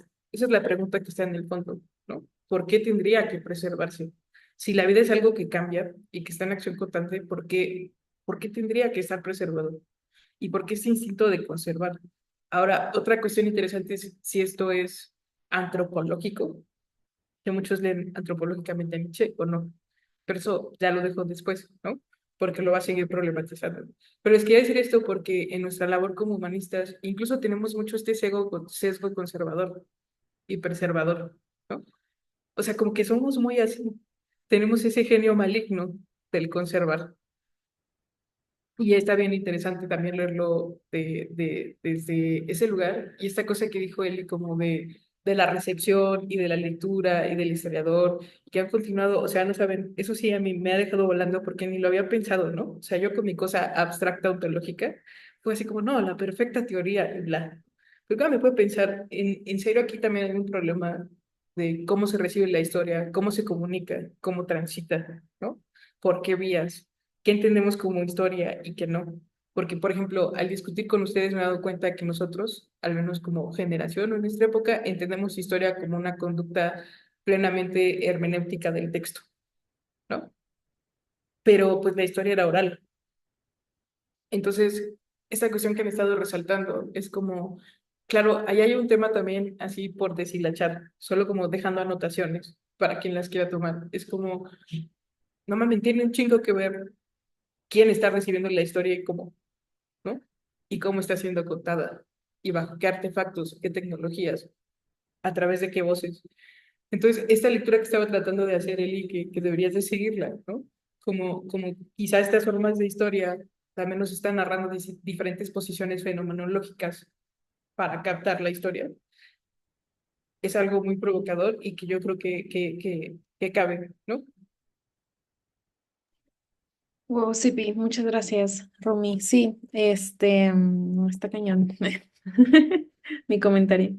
Este, sí, está muy impresionante pensar esto de la historia anticuaria y el somos, porque justo, bueno, comentario aparte, en la mañana estaba escribiendo un ensayito para una revista de una amiga y trataba como de explicar cómo esta moda, que bueno, también siento que si agregamos como este como elemento para como incendiar la casa, las redes sociales y la forma en la que se está como percibiendo o registrando, sí, la historia y la identidad y como todo esto, bueno, eso aparte. Como que lo que quería decir es que em, estaba intentando como explicar de una forma muy sencilla cómo esta exigencia por ir a terapia y trabajar tus traumas y de repente tienes como estas explosiones o estas cosas tóxicas y como estas palabras así como muy populacheras que ya se están volviendo como súper famosas y el apego evitativo y no sé qué, no sé qué, no sé qué. Como esas cosas, yo lo intentaba explicar desde una crítica a la psicología, ¿no? Porque pues obviamente sabemos que pues es una ciencia muy joven, que bebe todo de la filosofía y que a veces en la abstracción de las redes y de sí, de la información veloz, pues se pueden perder muchísimas cosas. Intentaba como comunicar, justo me parece, me resuena esta idea de que no toda la responsabilidad cae en el individuo que no va a terapia. E incluso si fuese a terapia, ¿cómo no caería en su completa responsabilidad y culpa? O sea, es que casi ya es como shamear, ¿no? De que cómo es que no has ido a terapia y no estás tratando tus trastornos. Y cómo, o sea, ¿por qué explotas, no? Y digo, la verdad es que sí es como muy personal, ¿no? Como yo explotando. Y lo que quería como poder como concretar era que pues es que no se explica como un evento aislado, ¿no? O sea, incluso aunque fuera terapia y fuera 10 años, eh, hay una historia completa que me rebasa a mí, a mi mamá, a mi familia, a los papás de los papás de los papás de los papás, que no nada más es como una costumbre que se repite y se repite y se repite, sino que tiene que ver como con un conglomerado de causas. Eh, y me sonó mucho como esta vida contra vida, porque justo, o sea, cuando estás luchando por tener que comer, o sea, ¿cómo le puedes como exigir, oye, ¿por qué no trataste de resolver tus pedos emocionales antes de tener hijos, ¿no? O sea, como que no es tan sencillo de juzgar cuando ves que de hecho en el fondo todo lo que hay es como vida intentando existir por alguna razón, o sea, como por algo mucho más grande que las costumbres y yo y todo lo que puede estar pasando. Pero bueno, esto fue un paréntesis. Lo que quiero decir es que más o menos entiendo que en el fondo este ser consciente de aquí se ha vivido bien tiene que ver con reconocer que no nada más soy yo, sino como soy todos, los demás que han vivido antes de mí viven junto a mí y me explico gracias a ellos, para bien y para mal, ¿no? O sea, como eso sucede. Y a veces, pues puede ser muy difícil de captar, incluso para la gente que, pues no sé si a ustedes, muy seguro sí, han ido a terapia, pues a veces los terapeutas como que se brincan eso, ¿no? Es como, oye, pues tómate esta pastilla, medita, lo que sea, y te pierden de vista un montón de cosas, sin mencionar, obviamente pues todo lo que puede estar mal en la realidad, ¿no? Que nos tienen en este constante loop de depresión y ansiedad, pero bueno, ya, eso, lean mi ensayo, se lo va a pasar. Este, em, y bueno, sí, para continuar, esta ya es como mi última presentación de la parte buena de la historia anticuaria y que me gustó mucho porque resalté la palabra sentimiento, porque después retomaré esta palabra sobre el sentir, como el árbol siente antes que pensar o darse cuenta, lo cual como que de nuevo nos trae justo hacia el cuerpo, hacia la emoción y que fuera un sentimiento me parece como muy... pues no sé, revelador, que sea como incluso tenga algo que ver con el instinto, ¿no? El sentimiento placentero que nos une a la historia como al árbol sus raíces, la dicha de no sentirse un mero capricho del azar y la arbitrariedad, sino de saberse heredero, flor y fruto de un pasado propio, aquello que exculpa y hasta justifica la propia existencia. O sea, creo que la utilidad de ver este tipo de historia, de ver la historia anticuaria es tan importante como de hecho poder justificar la propia existencia. O sea, no nada más como, ay, qué bonito, mi familia y recuerdo el pasado y recuerdo las tradiciones de mi vida, sino como el hecho de poder poner un pan muerto para nuestros santos difuntos, nuestros ancestros, puede llegar de hecho a justificar nuestra propia existencia como, claro que no soy nada más el fruto de un azar o el capricho o sí, arbitrariamente, sino como, de hecho, pertenecer a esto me justifica, me da sentido, me da, eh, pues sí, como algo por el cual justificar el hecho de que yo esté acá. O sea, eso se me hizo como muy bonito y pues no sé, o sea, como que pasó muy rápido por ahí, pero pues se me hizo muy interesante. Como a mí me parece muy difícil ver mi historia de esa manera porque cada vez que pienso como, claro, quiero preservar el recuerdo de, no sé, mi abuelito, mi abuelita, lo único que recuerdo es, sabes, como violencia y alcoholismo y cosas así, pero en realidad creo que incluso abriendo el espacio a eso es como recordar y agradecer. En algún momento dice como agradecer eso y eso también tiene que ver con, no sé, como cuando está hablando de lo divino, como esta piedad de agradecer. No sé, me hizo todo el sentido del mundo con la tradición de los muertos. No sé cómo lo hubiera leído si no hubiera sido Día de Muertos, tal vez muy diferente, pero bueno, así me resonó a mí. ¿Hasta aquí alguien tiene una duda antes de pasar a los perjuicios? ¿O algún comentario? Ok. Entonces, bueno, los enumeré rapidísimo. Las desventajas de ver la historia anticuariamente es que lo que decíamos, ¿no? Como el señor, me recordó también esta película de Perfect Days, como que a mí me gustó mucho, no sé si la vieron, es de Wim Wenders y justo como que es pues, una historia muy cotidiana, ¿no? Una persona que limpia baños y llega a su casita y lee y se la pasa bien. Y en Twitter no faltó quien dijo como, es que claro, es una película que romantiza la pobreza y la marginidad, ¿no? O sea, como que, ay, qué padre ser un limpiador de baños.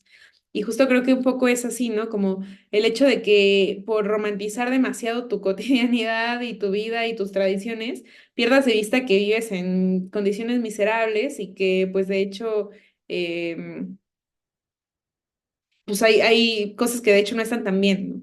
que se puedan perder de vista, cosa que justamente el opuesto contrario es la crítica, ¿no? Como nada está bien, todo está mal, entonces solo ya como que ahí se va avistando.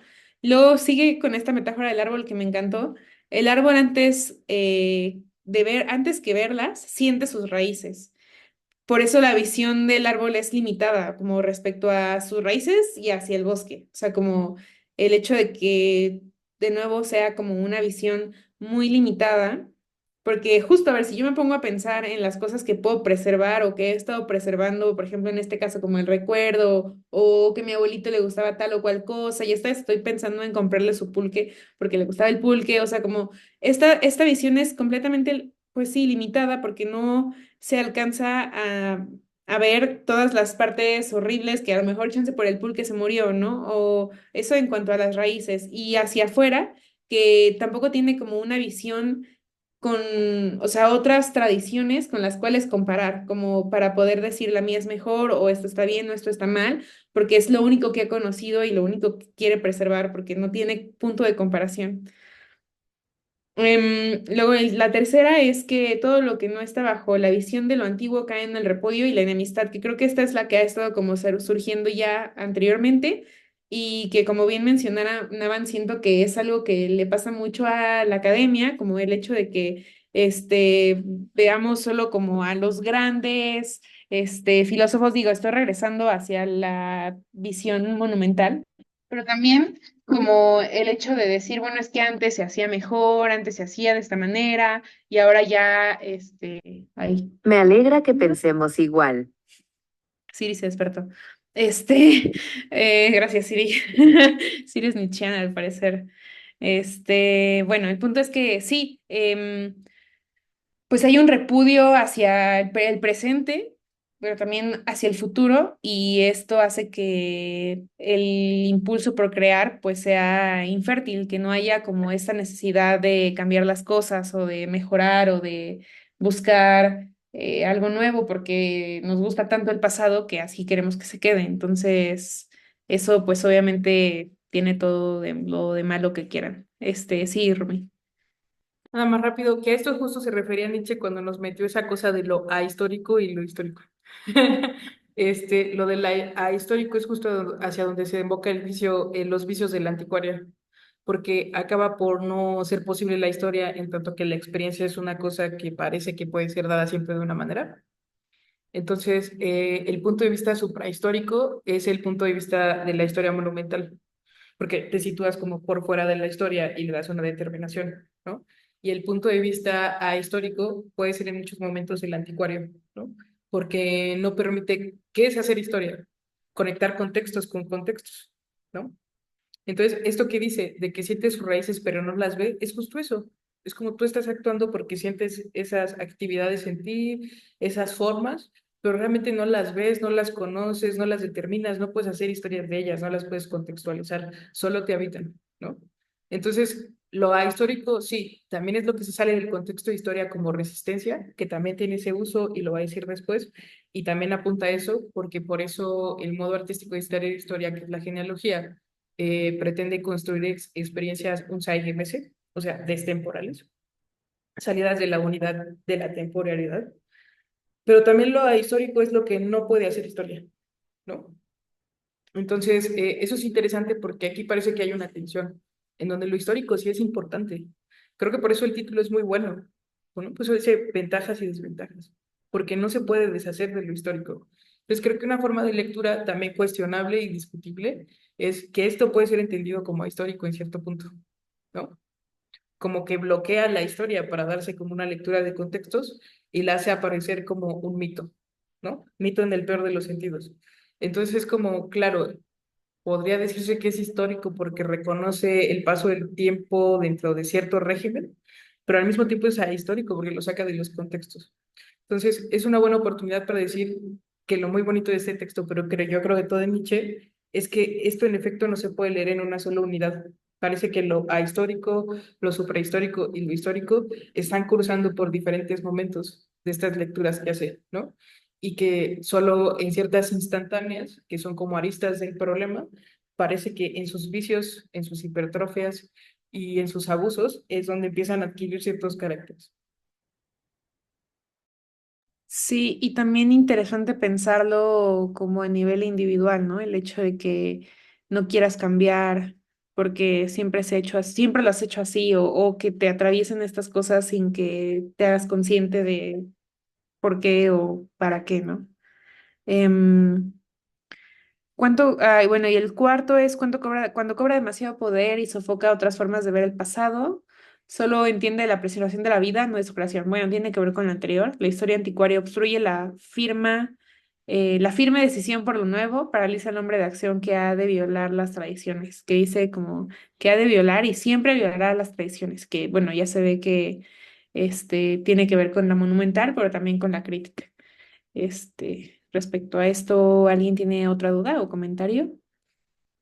¿No? Bueno, luego a mí me surgieron como estas preguntas que muchas ya han salido, pero antes de pasar a la otra, al otro tipo de hacer historia, era cómo sirve y estorba la historia anticuaria de uno mismo, y ya se las había mencionado. ¿Cuál es la utilidad de coleccionar objetos de nuestro propio pasado, o sea, a nivel individual? Y hasta dónde debemos romantizar lo que, bueno, romantizarlo como una palabra que entiendo y creo que entienden, pero bueno, pueden cambiarla por lo que quieran, para sentirnos parte de algo y hasta justificar nuestra existencia y o permanecer enfocado en el pasado nos impide avanzar. Esto también lo estaba pensando a mí, yo sé por comentarios que se ha hecho Rumi, a mí sí me gusta el psicoanálisis, o sea, no soy experta, pero sí me gusta, entonces como que no puedo evitar pensarlo como con estas coordenadas, porque bueno, claramente, pues, sí, pues suenan a psicoanálisis, ¿no? O bueno, a mí me suenan como el hecho de pensar, como, por ejemplo, el psicoanálisis respecto a otro tipo de corrientes como la psicoconductual, son poco avanzan, o sea, hay mucho hacia atrás y hay mucho buscar y hay mucho rumear hacia lo que ya pasó, pero hay poco progreso hacia, bueno, avancemos, ¿no? Como en la conductual, que bueno, justamente al contrario, no nos importa por qué llegaste hasta aquí, sino nos importa como ya cambiarlo y como ver hacia el futuro, pero creo que es una pregunta que siempre me he hecho, como hasta dónde puedo realmente rumiar y tener como todo el tiempo presente mi pasado. A mi papá le pasa mucho, mi papá también es como, va a muchas terapias psicoanalíticas y le encanta la psicoterapia. Entonces, todo el tiempo, cada vez que hablo con él, es como, es que sí, mi papá, y es que mi mamá, y es que mis hermanos y yo, y como mucha conciencia hacia adentro. Y luego de repente, cuando es la hora de la hora, pum, ¿no? Otra vez las mismas, conductas, pues que ya conocemos. Por eso igual la parte de la segunda naturaleza a mí pues me gustó mucho, me gustó demasiado, ya llegaremos a ello.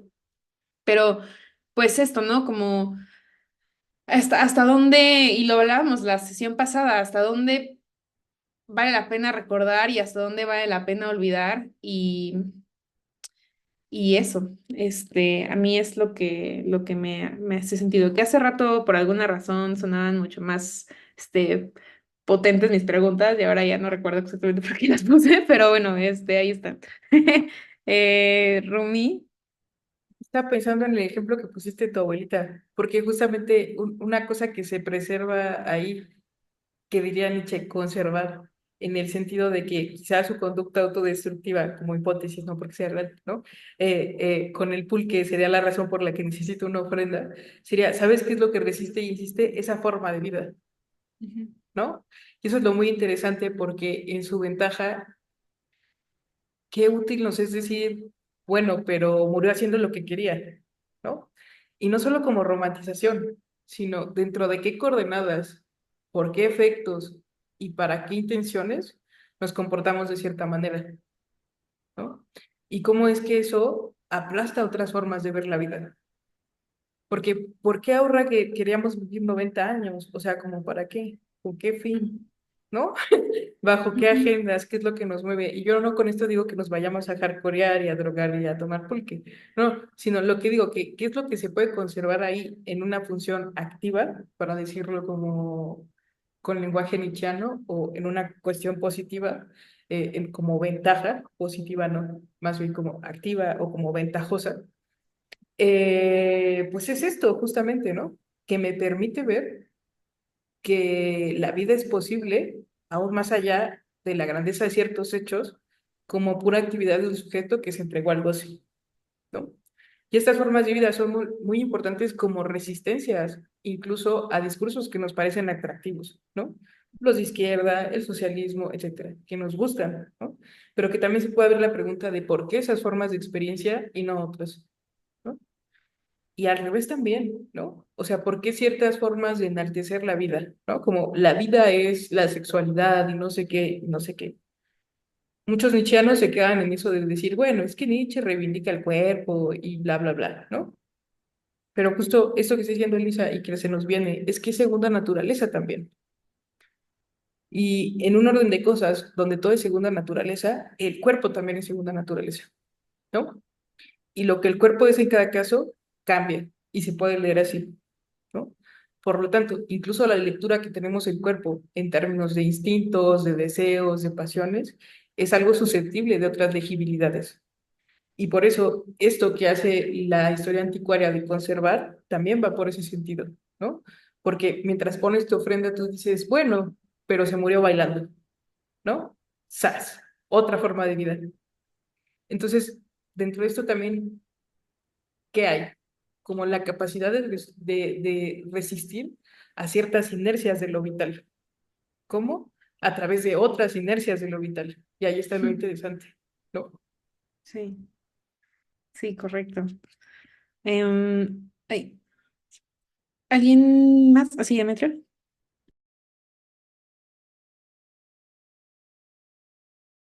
Estás en mute, estás en mute.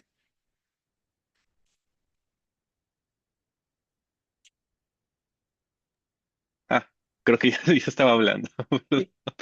Sí. Pero ¿me escuchan bien? Yo escucho como muchos zumbidos, ¿sí? Ah, ok. Bueno, aprovechando las preguntas, hay una canción de Serrat que se llama Aquellas pequeñas cosas, ¿no? Y que justamente conectando con la exposición de Rumi hace unas 2 sesiones en donde justamente Nietzsche, antes de hablar de lo de la fuerza plástica, utilizaba como el ejemplo de aquel enamorado, ¿no? Entonces, como nosotros en el enamoramiento, vamos coleccionando todos los objetos, ¿no? De la persona amada, ¿no? Entonces, y justamente, ¿no? Llega un punto en el cual tal vez ya no suceden las cosas y demás. Y mantener como que todos esos objetos, o sea, puede hacer que uno mismo no avance, ¿no? O sea, este, y justamente sería como ese momento, ¿no? La necesidad del olvido o de dejar de coleccionar para seguir viviendo, ¿no? Y creo que por ahí, o sea, también va la canción de Serrat, ¿no? Como que ciertos pequeños detalles, de repente hay ciertos resquicios que hacen que impacten, ¿no? También la fuerza de esas pequeñas cosas. Bueno, ya. Wow, me gusta Serrat, pero no lo conozco tanto, lo voy a escuchar. Gracias, Demetrio. Y sí, bueno, antes de pasar a eso, quisiera como leer algo aquí rápido que tengo, que dice Nietzsche, bueno, esto dice Nietzsche, sin embargo, esto no es el estado en el que el hombre se desenvuelve mejor para transformar el pasado en conocimiento puro, que creo que algo dijiste sobre eso, Rumi, como, no sé si podrías más o menos reconectarlo. Bueno, lo voy a terminar. Sí, Dice, la propia historia, sí. sí, no, termínalo, pero está ironizando. Sí. Ajá. La propia historia sufre prejuicios al ponerse al servicio de la vida y se deja dominar por los instintos vitales. O sea que no sé por qué no lo puse en mi presentación, pero lo tengo en mi apunte. Aplicando cierta libertad de la imaginación. En un caso como el descrito, el árbol, antes que verla, siente sus raíces, ahí está influenciado por la percepción de la fuerza y la extensión de sus ramas, pero la visión del árbol es limitada respecto al bosque. La visión anticuaria de una comunidad urbana o un pueblo siempre lleva consigo una visión extremadamente limitada. Ya, ok. Em, si lo poco que percibe lo percibe demasiado cerca y demasiado aislada. Cada pequeña cosa, justo como en la canción de Serrat, toma una importancia sobredimensionada. Eso es crecer su propia historia llevado por el sentimiento, lo cual no lo deja medir y ver objetivamente lo que está mal, eso es mío, o lo que es pequeño, porque es única medida de todas las cosas, es la que mira, sí, que no lo puse porque justo como que nada más puse el resumen, pero ahorita que ya lo leí como con esas coordenadas sobre la vida y los instintos vitales, digo, es interesante que ya lo hayas mencionado y yo lo haya pasado por alto. No, es que todo tiene que ver con mi obsesión con Nietzsche, ¿no? Porque ya lo puedo leer en clave vitalista. Pero es que esto de lo puro es una ironía, porque como mencionó Annie Wood, y es el que hace historia crítica y está pensando en Kant, ¿no? Ujú, O sea, lo que está diciendo es como, pues es que no vas a encontrar ahí tampoco la pureza de la experiencia, ¿no? O ujú, sea, ahí tampoco va a estar, por más que agote como el sentido de eso, este modo de hacer historia, ¿no? Entonces, es una burla, es como, ajá, lo puro, ¿no? Porque ujú, tampoco está ahí. Es decir, ¿a qué interpela este discurso? A que la pureza de la experiencia tampoco está en lo humano como facultad. Es decir, ¿qué le critica a Nietzsche a Kant en Más allá del bien y del mal? ¿Dónde está la facultad en la facultad? ujú, Entonces parece ser que en Kant la integridad de la experiencia, si no la pureza, tiene que ver con el hecho de que puedas mantener todo en los límites de la razón, ¿no?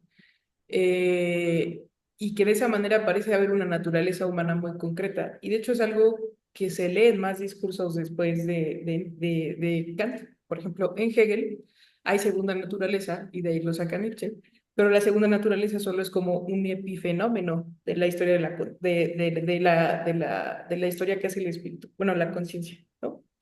Entonces es como, claro, la segunda naturaleza solo es una apariencia de verdad y solo alcanza su naturaleza cuando reconoce su verdad. Entonces es un poco como un coqueteo con esa línea de discursos que encuentran como, si no lo puro, porque ahí Nietzsche está haciendo burlón, cuando menos lo radicalmente cierto de la experiencia en esa actividad humana, ¿no? Eh, y ahí está el desafío, no es la actividad humana, porque la actividad humana pues tiene estas tejes y manejes y estas idas y venidas. Entonces es un poco en esa coordenada. ok. Em, Muy bien. Y luego, bueno, ya pasamos a la crítica para igual aprovechar este rato que queda.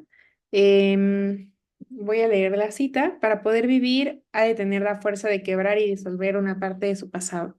Esto lo logra arrastrando ese pasado ante la justicia con el objetivo de inquirir minuciosamente en él y poder condenarlo finalmente. Que bueno, ya veníamos hablando de esta historia crítica y todo eso. Aquí no recuerdo si menciona quién, o sea, ¿a quién se está refiriendo? O sea, ¿quién es el sujeto de esta oración para poder vivir?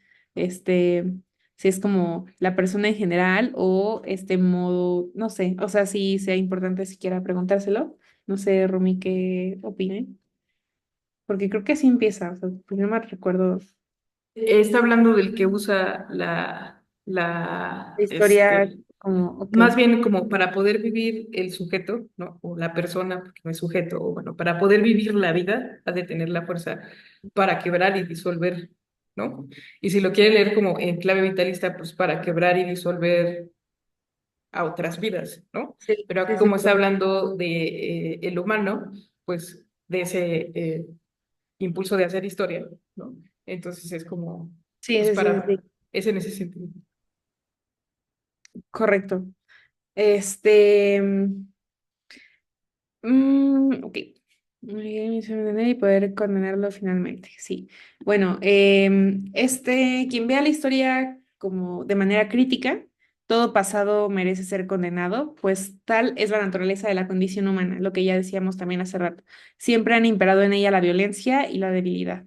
No es la justicia ni la clemencia la que pronuncia este fallo, sino que es la vida misma, esta potencia oscura e impulsiva que pues de nuevo, de lo que habíamos visto sobre la vida, ¿no? Que es siempre como la vida contra vida, que lo que dijo Rumi, em, que también, bueno, a mí me sonó como, o sea, me sonó como a Schopenhauer también, con esta como potencia oscura, impulsiva, que, bueno, esta voluntad es. Pues no sé, a mí siempre, tampoco tiene mucho que no leo a Schopenhauer, pero siempre me pareció que tenía como una connotación bastante oscura, ¿no? Como, sí, oscura e impulsiva, tal cual lo pone Nietzsche aquí.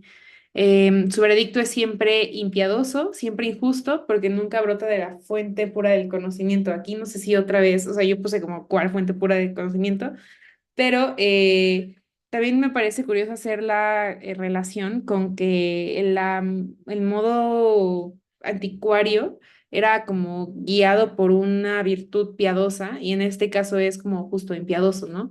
Y siempre injusto, como ya veíamos hace rato también, el hecho de poder darnos cuenta de todas las cosas que atraviesan a alguien que hizo algo malo o algo incorrecto y ahora es criticado. Y también mi ejemplo, creo que ahí no lo puse, pero mi ejemplo iba a ser la cultura de la cancelación, como digo cultura de la cancelación y aunque a lo mejor la tenga ya una connotación negativa, no lo estoy tomando así, o sea, solo es como esta forma pues que está muy de moda ver a los grandes personas, señoros, en clave, pues sí, digo esas palabras como súper entre comillas, porque realmente no las estoy diciendo de que algunas personas digo woke se lo toman así como muy a pecho de como woke.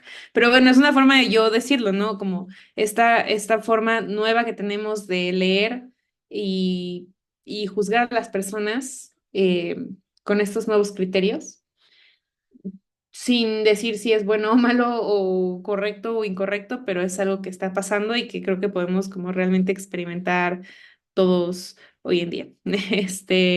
Y, y creo que sí, a mí también hace poco en estos días como que leí esta cosita de Hegel, es un ensayito sobre quién piensa abstractamente, que tiene que ver con cómo las personas que solo ven como un hecho aislado, una cosa aislada, sin darse cuenta de toda la complejidad de causalidades que explican tal o cual fenómeno, pues es por falta pues, de pensar concretamente, ¿no? De darse cuenta que un asesino es un asesino no porque lo es y ya, sino porque de hecho tiene como una serie de también, esto como que suena ya a algo psicoanalítico, proto-psicoanálisis, según yo, en tanto que puede como si buscamos en la historia del asesino, probablemente sepamos que tiene todas las razones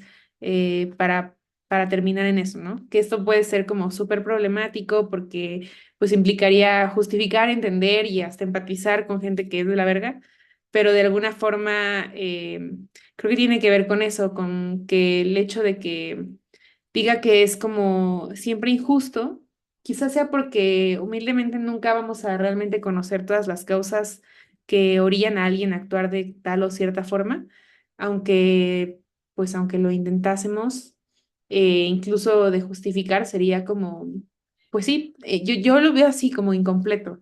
Entonces, quizá por eso tenga que ver con la injusticia. Hasta aquí, ¿alguien tiene algún comentario? Romy.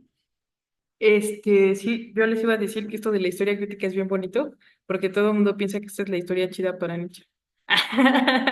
No sé por qué, si él mismo dice que no, pero digo, es hasta la lectura más popular en la facultad. O sea, me acuerdo cuando Sergio Lomini nos daba este texto, era como, y la historia crítica es la chida. No, no sé por qué. Pero no es la historia chida, ¿no? Sino que justo es, y esto tiene que ver mucho con la tercera intempestiva, que es Schopenhauer como educador. Por eso tanto Eli como Jesús pueden tener un punto con que al pensar historia crítica, hasta cierto punto también está pensando en Schopenhauer, ¿no? Porque tiene que ver con este poder para cambiar las cosas que es siempre irruptivo y corrosivo, ¿no? Pero claro, esto también tiene su exceso porque puede ser tremendamente desproporcionado con respecto a una situación que en efecto tiene determinaciones muy concretas para haberse dado como se dio, ¿no? Entonces, lo interesante de la lectura que estaba haciendo Eli con la piedad, y en este caso con la impiedad, es que de hecho es muy acertada justo por eso, ¿no? Porque justamente lo que tiene toda esta cosa de venerar algo que por mucho tiempo fue, es el reconocer que hay una dignidad en ciertas formas de vida, ¿no? Que la vida es digna. Pero ¿cuál es el problema en Nietzsche? Que la vida cambia, ¿no? Entonces, salvo por el hecho de que la historia anticuaria se olvida de que la vida cambia, en realidad hace algo muy bien, que es dignificar la vida. El pedo con la historia crítica es que no hace eso, porque devora todo a su alrededor, todo está mal, ¿no? Es un poco como cuando estás chavo y quieres ver el mundo arder y criticas todo y todos están de la verga y todos lo hicieron mal. Y luego llegas a tus 30 y dices, oh, por Dios, estoy repitiendo un patrón y estoy haciendo lo mismo. Es como si tipo de rastreos, ¿no? Y es así como, claro, porque aprendes a ser piadoso con aquello que te ha construido, ¿no?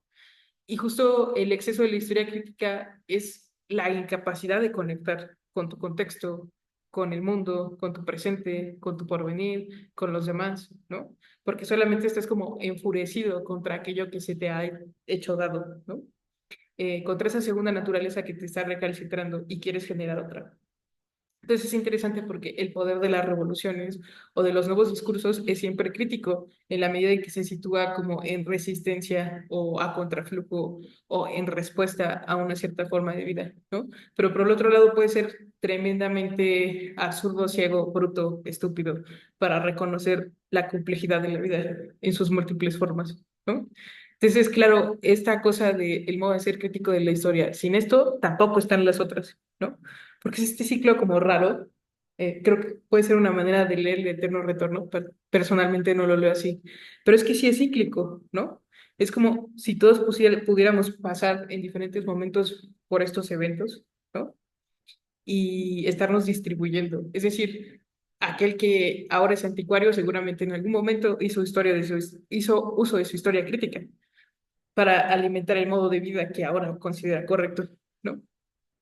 Entonces, otra vez, si se lee en clave vitalista, es como, claro, la vida en sí misma es violenta de esta manera, porque las vidas aplastan vidas. Es decir, si yo como persona quiero perpetuar una forma de vida por encima de otro, siempre acabo aplastando las demás, ¿no? Y en efecto, no puede ser un ejercicio justo, nunca, porque la justicia, y aquí Nietzsche está siendo otra vez irónico, es que la justicia es imposible, ¿no?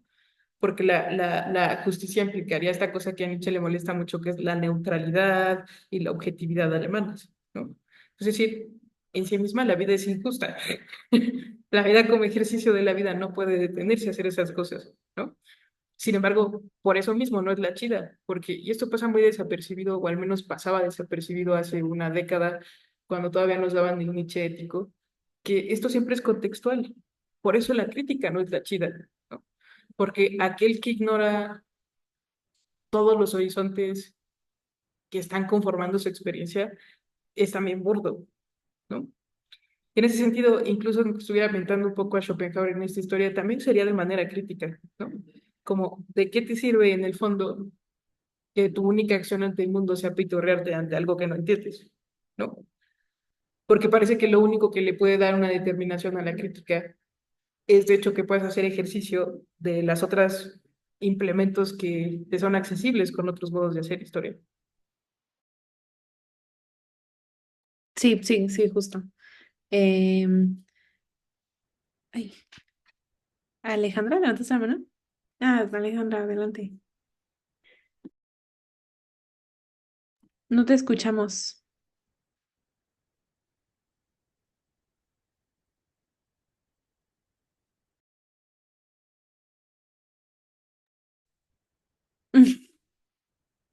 No, no te escuchas.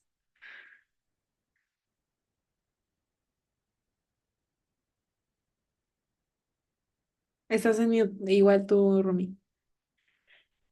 Que te metas ahí a la flechita que sale al lado del micrófono y veas qué micrófono está seleccionado.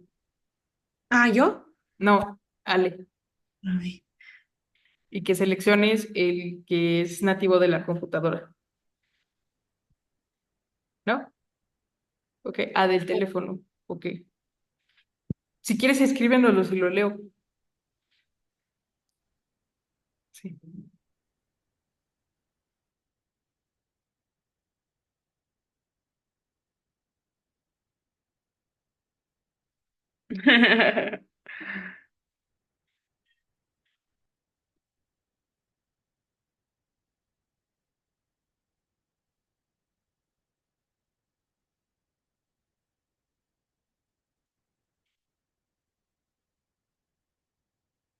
Si quieres, sigue Eli en lo que ya le soluciona el problema. Sí, correcto. Sí. Estaba leyendo lo que seguían, pero sí, esta vida se basa en el olvido.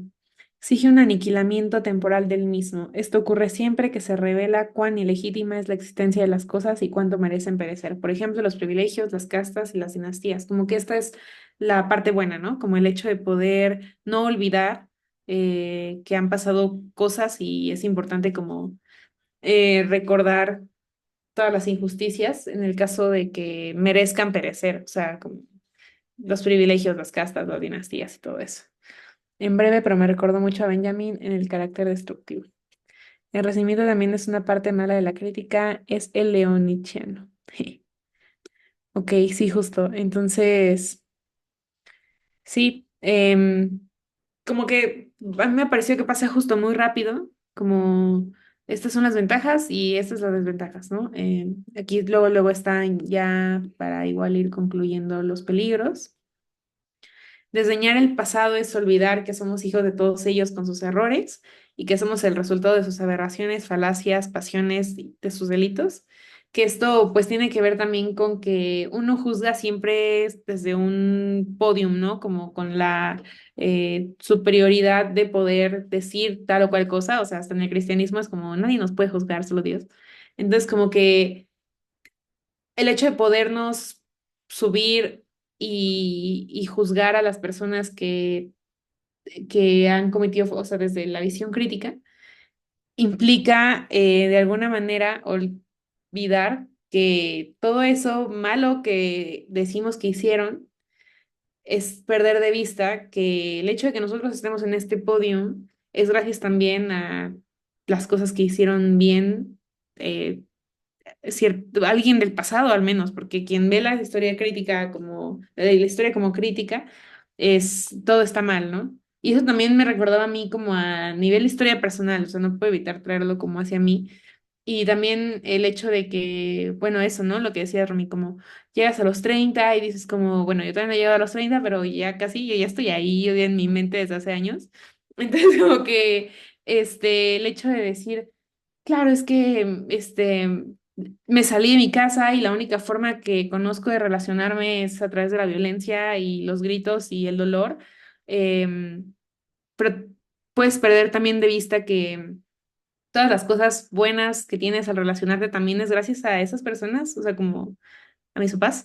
Entonces, como que el hecho de que se pierda de vista que a partir de sus enormes errores, se pierda de vista los grandes aciertos que también nos hacen ser quien somos y poder juzgar desde la capacidad crítica que hemos desarrollado, ¿no? La dificultad para delimitar qué tanto rechazamos el pasado, porque las segundas naturalezas suelen más fuertes que las primeras. Em, que es una pregunta que justo desde semanas antepasadas pues sí, he estado como teniendo. El hecho de saber, tú lo ponías, Rumi, como saber hacer historia o algo así. Bueno, no sé si sea lo mismo, algo así ponías en el chat, como qué, qué debemos, qué podemos y qué debemos recordar y qué tanto debemos olvidar, porque Em, fuera de esta también, en cuanto a la historia anticuaria, creo que también como en este exceso de querer preservar, a veces, pues como perder un poco el límite en tanto a qué tanto vale la pena eso, recordar, guardar, registrar. O sea, a mí seguido es como, quiero registrarlo todo y acordarme de todo, pero me acuerdo como de esta película, no sé si la vieron, del niño y la garza. Es cuando el abuelito le dice, bueno, ya vas a regresar a tu mundo y olvidarás porque es normal olvidar. O sea, fue como, wow, sí es cierto, como claro, es normal olvidar, es lo que pasa y está bien no tener que recordarlo todo porque también, no sé, o sea, aquí y me parece como como interesante que lo ponga ya en estos términos de segunda naturaleza y primera naturaleza, porque, porque no sé, como que muchas cosas. O sea, el olvido es haber olvidado que de hecho la primera naturaleza en algún punto era segunda naturaleza o fue segunda naturaleza. Tiene que ver con haber olvidado que de hecho puedes como, aquí dice, con frecuencia no se lleva a cabo. Ah, no, bueno, no sé, como que esto de la segunda naturaleza y la primera naturaleza realmente me sonó muy lindo. Yo de nuevo lo conecto como con eh, las determinaciones que tu historia personal y pues también la colectiva te heredan y de alguna forma pues puedes realmente decidir cambiar si olvidas lo que tienes que olvidar y recuerdas lo que tienes que recordar, como es una línea muy delgada y muy difícil de distinguir. Y luego dice esto de que con frecuencia no se lleva a cabo lo que es bueno porque ya se conoce lo que es mejor sin poder emprenderlo. Y a mí me gustó mucho, aunque no encontré muy bien la relación entre lo primero y lo segundo.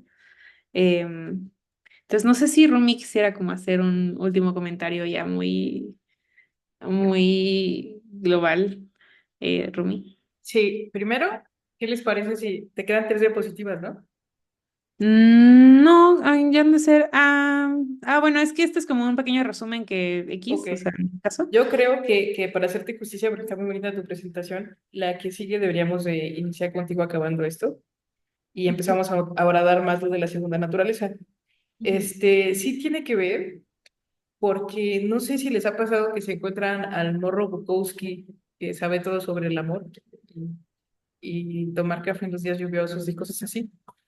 O sea, como que tener una actitud contestataria, pero no en el sentido nietzscheano, porque el sentido nietzscheano propone como una forma de ser constatario mucho más compleja, sino esta cosa de ser rebelde de modo ramplón, generalmente implica una soberbia con respecto al pasado, ¿no?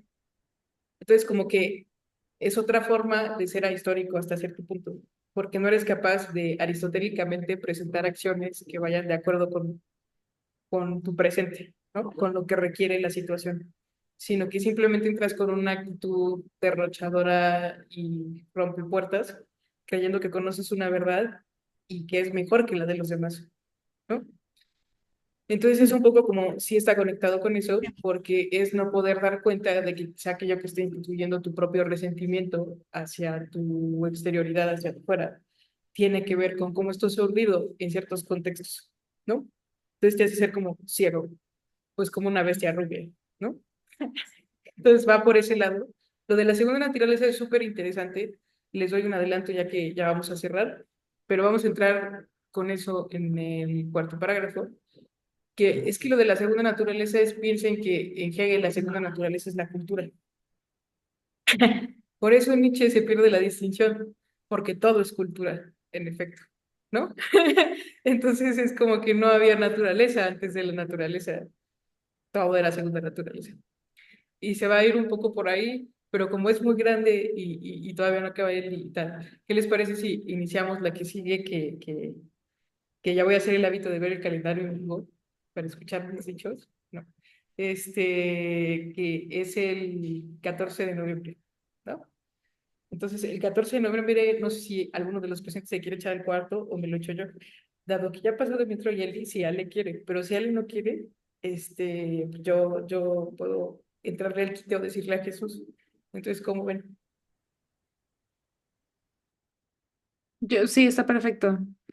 Igual ya mi cerebro no está carburando como debería. Entonces, Ale no se subió al tren del mame de la presión social, ¿o sí?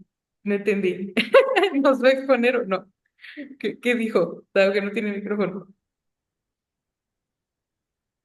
Que nos escriba, ¿sí o no? Y dentro mira, sí lo va a hacer, va. Muy bien. Entonces, Ale va con el cuarto parágrafo, ahorita lo pongo. Voy a salir corriendo a mi casa, por lo que ahora sí prometo subir este video que no he subido. La verdad no les he pasado el link porque no lo he subido, pero les subiré este video y el pasado.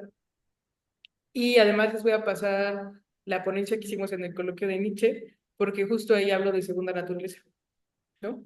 Entonces, para quien le interese y tal, Mucho de lo que dije se centró en el parágrafo 4 y en los que hemos revisado. Entonces, pues ya sin más, muchas gracias por haber venido, estuvo bien bonito. Voy a terrorear a los demás para que lo vean, de verdad está muy padre. Y gracias por seguir viniendo y ojalá sigamos viniendo. Estoy aprendiendo mucho y gracias, Elio. Y pues ya, bye Sí, bye. no, gracias a ustedes. Igual está cañón. Muchas gracias, Rumi. Sí, dejen paro aquí.